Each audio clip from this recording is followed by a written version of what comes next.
ஆக்சுவலாக பார்த்தா இப்போ வந்து நம்ம விதை நேர்த்தி பண்ண போகிறோம். ஸோ வந்து இதெல்லாம் கெமிக்கல் யூஸ் பண்ண டேங்க்கு.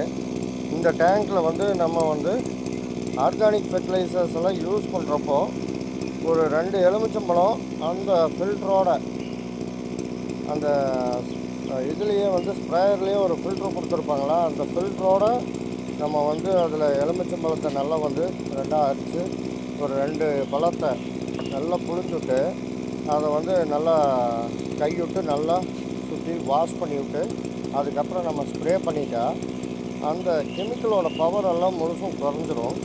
இது எதுக்கு பண்ணுறோம் அப்படின்னா, அப்போ தான் வந்து நம்ம அடிக்கிற ஆர்கானிக் ஃபெர்டிலைசர் வந்து அதோடைய செயல் வந்து முழுமையாக வந்து நம்ம என்ன பயிர் நம்ம ஸ்ப்ரே பண்ணுறோமோ அதுக்கு கிடைக்கும்.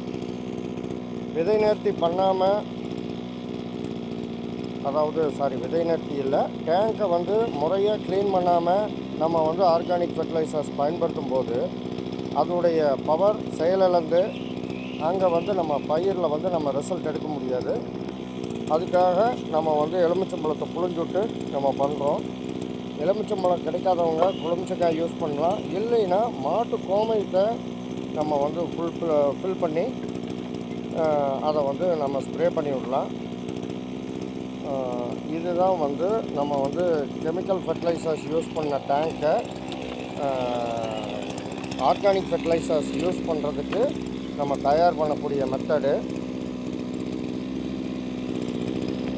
இப்போ வந்து இதை ஆன் பண்ணி நம்ம ஸ்ப்ரே பண்ணிடலாம். இன்னொன்று இப்போ பாருங்கள், நல்லா ஸ்ப்ரே ஆகுது. இப்படித்தான் நம்ம வந்து இந்த டேங்கை கழுவணும்.